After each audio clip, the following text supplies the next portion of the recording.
Bonsoir à tous et merci de nous rejoindre dans cette édition d'information. Le président Alpha Condé est reconduit à la tête du pays. Des résultats provisoires suivis par le monde entier depuis le Palais du Peuple, palais où se trouvaient pour la circonstance plusieurs hauts responsables du gouvernement guinéen, mais aussi des ambassadeurs et représentants d'institutions internationales. Voici la question de quelques personnalités après la proclamation dans ce reportage de Aboubakar Sidiki Kamara. Les réactions. En 2015, plus de 4 millions de Guinéens ont accompli leur devoir de citoyen. Ce scrutin qui s'est déroulé dans le calme s'est matérialisé par la réélection d'Alpha Condé à la tête de la Guinée pour les 5 ans à venir. Le candidat professeur Alpha Condé, ayant obtenu la majorité absolue des suffrages exprimés, soit 2 285 827, avec un pourcentage de 57,85%, en attendant la proclamation définitive de ces résultats par la Cour constitutionnelle, la CENI proclame le professeur Alpha Condé élu dès le premier tour de l'élection présidentielle du 11 octobre 2015. Reconduit à la tête du pays, le bureau politique national du RPG Arc-en-Ciel et les partis alliés saluent cette nouvelle victoire. Aujourd'hui, c'est une joie, c'est une reconnaissance du peuple de Guinée envers celui qui est en train de poser les bases du développement de la Guinée. Donc c'est une satisfaction totale pour moi, pour mon parti et pour tout le peuple de Guinée. Côté gouvernement, c'est une main tendue à l'opposition pour l'édification de la Guinée. Nous souhaitons surtout que l'opposition, malgré ce qu'elle a déclaré, reste dans une logique républicaine et saisisse les instances, la Cour constitutionnelle, pour faire valoir ses droits. Nous souhaitons construire notre démocratie tous ensemble. Représentants des institutions nationales et internationales, ambassadeurs accrédités en Guinée, donnent à cette cérémonie toute sa solennité. Je pense que le peuple guinéen a montré la patience, le patriotisme, et ils ont montré leur volonté de participer au processus démocratique. Moi aussi, je suis très fier des candidats. Je pense que tous les candidats ont fait pour la première fois une campagne vraiment nationale. Pour gagner, il fallait aller dans chaque préfecture, dans chaque sous-préfecture, et pour parler avec les citoyens. Et, selon mes amis guinéens, ça c'est unique dans l'histoire de la Guinée. Un gouvernement en pouvoir était obligé de se défendre face à une opposition qui était en train de dire nous pouvons faire le travail meilleur que vous. Et je pense que le choix était pour le peuple guinéen. Il faut signaler qu'il manquait à l'appel l'opposition guinéenne. Au lendemain de cette proclamation, c'est le soulagement à Conakry pour deux raisons. Tout d'abord, la fin du suspense ayant abouti à la reconduction du professeur Alpha Condé, mais aussi la leçon de maturité que les Guinéens sont en train de donner actuellement au monde entier. Lendemain, des résultats électoraux calmes avec Isidore de Tunkarata. Nous sommes au lendemain de la proclamation des résultats provisoires de l'élection présidentielle. Conakry vit au rythme d'une atmosphère calme et paisible. La ville n'a enregistré aucun désagrément. Sur les artères principales, les populations vaquent sereinement à leur quotidien. Et la circulation routière reflète simplement le sentiment d'un jour de repos. Les citoyens de Conakry, toutes obédiences confondues, ont une fois encore exprimé la grandeur d'esprit du Guinéen à travers l'ambiance de paix et de quiétude sociale qui règne sur la ville. Partout, c'est le soulagement.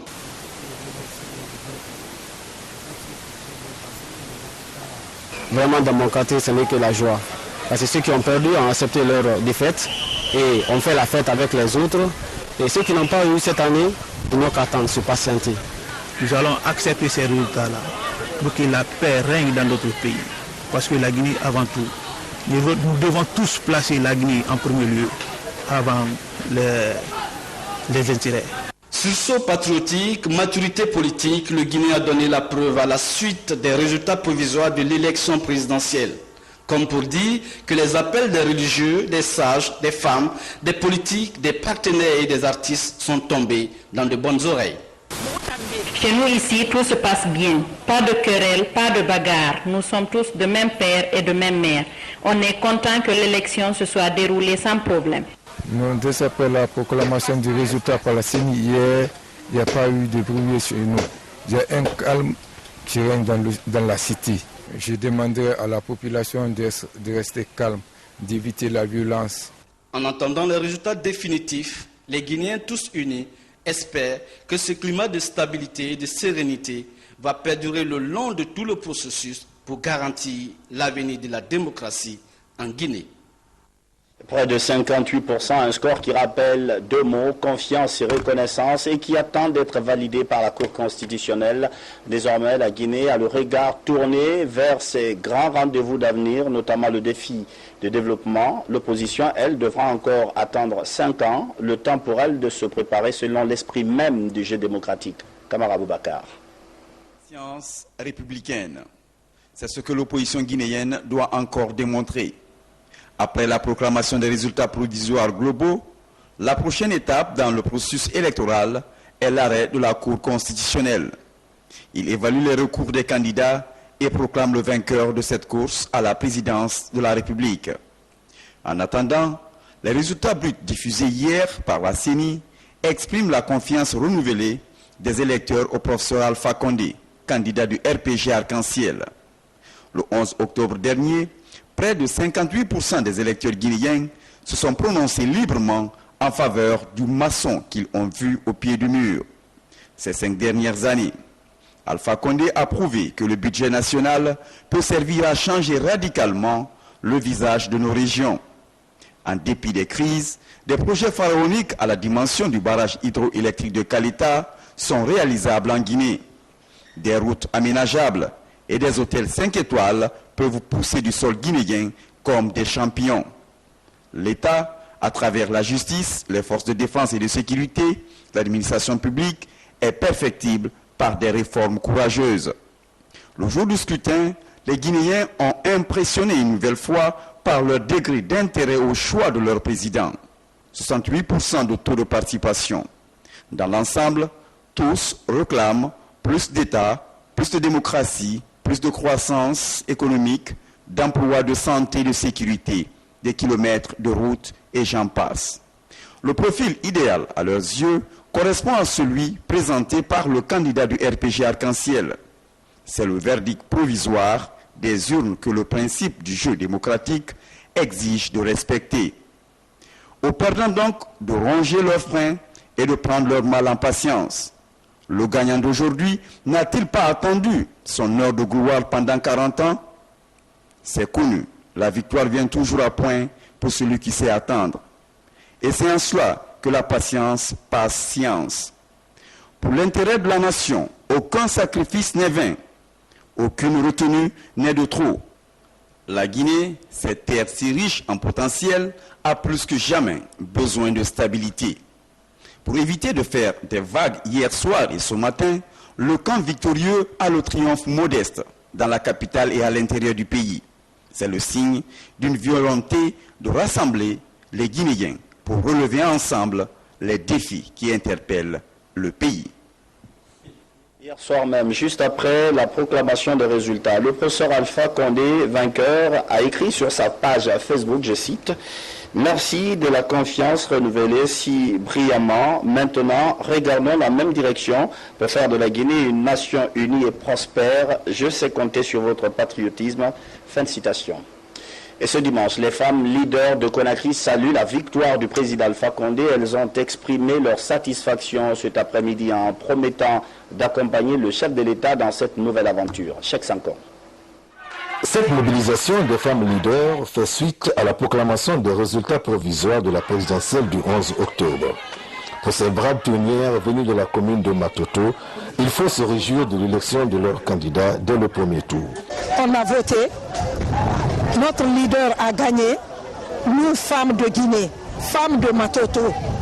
C'est-à-dire on ne pouvait pas rester pendant une semaine avec cette joie dans notre corps, on ne pouvait pas rester sans venir saluer notre président de la République et le féliciter surtout.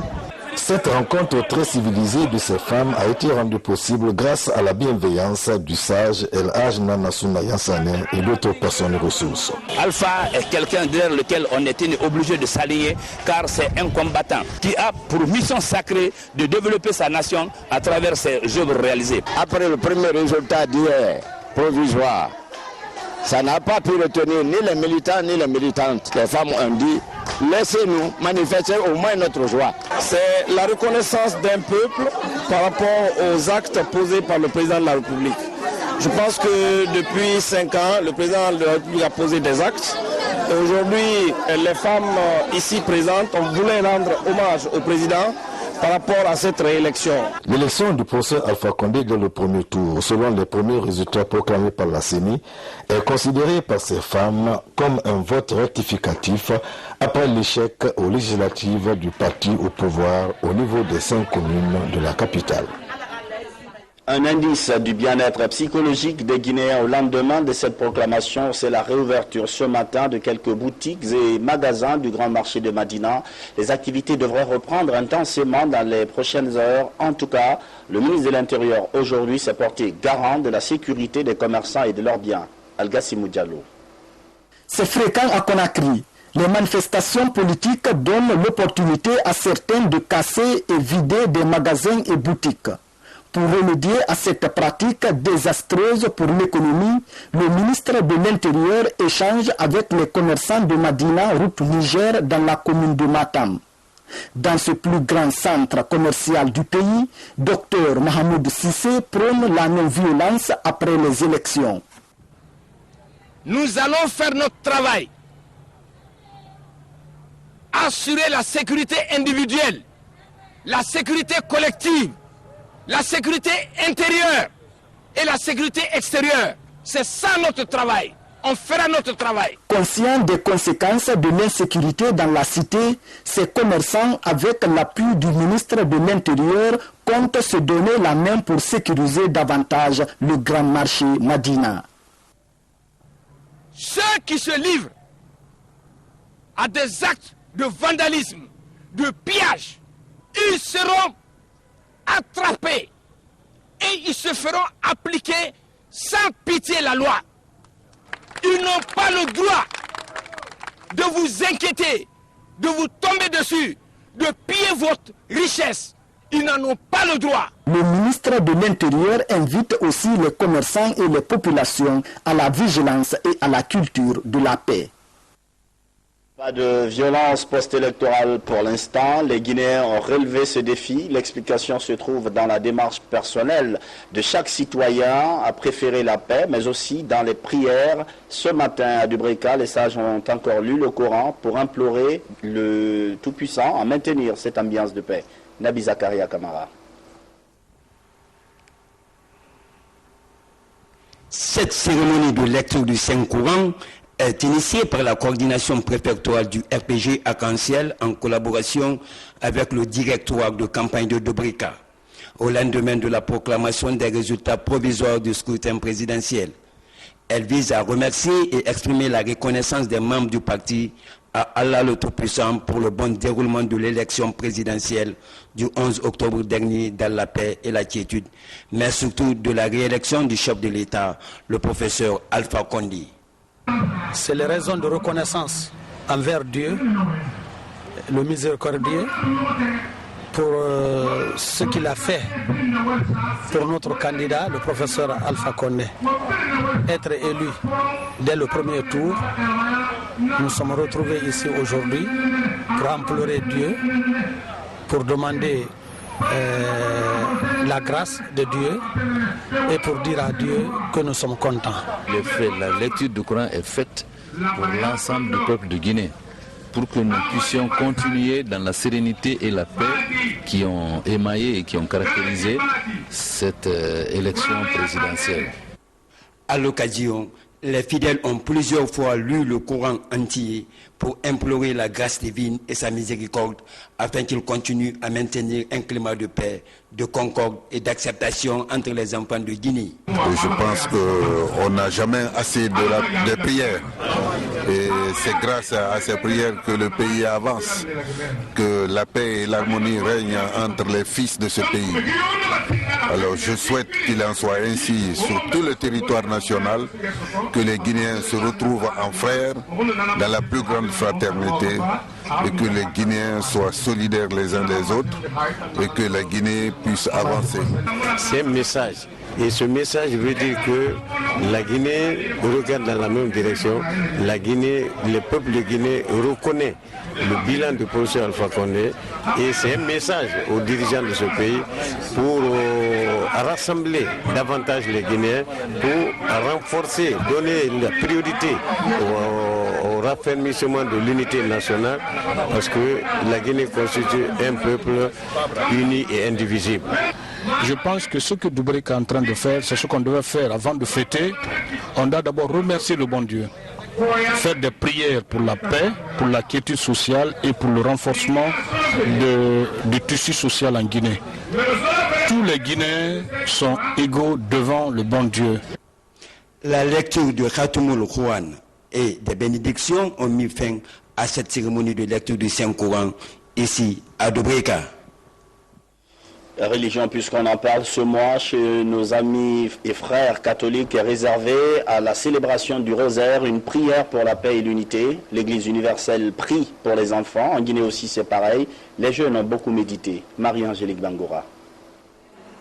Pendant les périodes de conflit, les couches vulnérables sont souvent des victimes de premier plan. Aujourd'hui, l'Église catholique a une pensée particulière pour ces couches, mais essentiellement pour les enfants du monde. En Guinée, ils sont rassemblés autour de la prière du rosaire pour demander l'intercession à la Vierge Marie. Des sujets sur la paix et l'unité dans le pays sont évoqués. Et au sortir d'une crise post-électorale, le moment est bien choisi.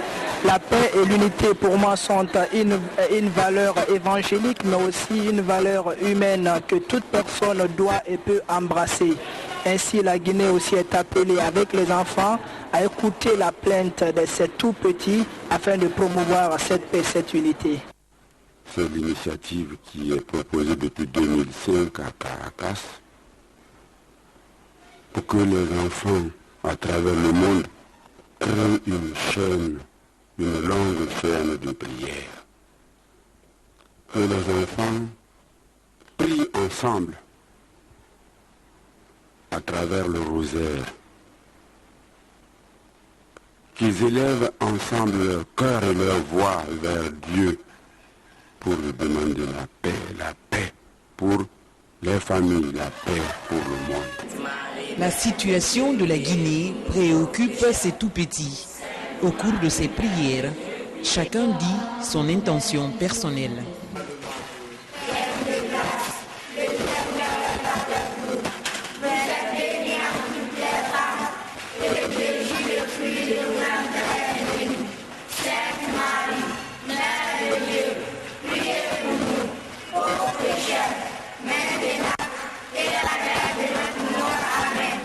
Pour la Guinée, je veux la paix et l'unité. Parce que sans la paix, le pays ne pourra pas développer. Je demande au peuple de Guinée de rester dans la paix, de vivre dans la paix. Je leur demande aussi de ne pas souvent sortir pour les manifester. Ces prières des enfants de l'Église catholique de Guinée sont à l'instar des autres du monde entier. Cette initiative interpelle toutes les couches à épouser la démarche et à méditer sur le concept de paix et d'unité autour de nous. Amen pour toutes ces prières. C'est parti pour la semaine de l'Afrique. L'événement est organisé à New York. L'objectif est de montrer au monde les progrès qui font bouger l'Afrique. Plusieurs hauts dignitaires du continent se sont retrouvés au siège des Nations Unies pour évoquer des questions de développement. Fatoumata Samora, notre correspondante aux États-Unis. Les Nations Unies célèbrent l'Afrique. À travers des réunions de haut niveau, les responsables de l'Union africaine, de l'ONU et des communautés économiques africaines mettent en valeur les réalisations du continent en matière de développement social, économique, politique et environnemental. Ils dévoilent aussi les défis nouveaux auxquels l'Afrique est confrontée. C'est la Semaine de l'Afrique. Elle a pour objectif mobiliser le soutien international à l'échelle mondiale pour le développement inclusif de l'Afrique. Malgré les problèmes, mais il faut regarder l'Afrique aussi comme une opportunité. C'est ce qu'on essaie de dire. Ce n'est pas seulement l'Afrique qui est à 61, à 65, à 70% sur l'agenda du Conseil de sécurité. cause des conflits, mais aussi l'autre Afrique, qui est l'Afrique qui avance et qu'il faut encourager. Je voudrais féliciter surtout votre pays. Les élections que vous avez conduites, je pense que c'est ça, ce sont là les bonnes histoires que nous voudrions aussi amener au monde qui a une Afrique dont le train arrive à l'heure. Il ne faut pas seulement parler du train qui déraille. Placé sous le thème l'agenda 2063 de l'Union africaine et le programme de développement durable à l'horizon 2030, concrétiser les objectifs, la Semaine de l'Afrique est une plateforme en faveur d'un partenariat de type nouveau entre l'Afrique et les Nations Unies. L'Afrique a mis sa maison en ordre en définissant des cadres stratégiques en agriculture, en infrastructure, en développement, en pêche, etc. Ce que nous voulons des Nations Unies, c'est que leur agence se mette beaucoup plus en synergie, qu'elle soit cohérente et alignée sur nos priorités. Et je crois que l'appel du secrétaire général va dans ce sens-là. Depuis son lancement en 2010, la semaine consacrée à l'Afrique a beaucoup évolué.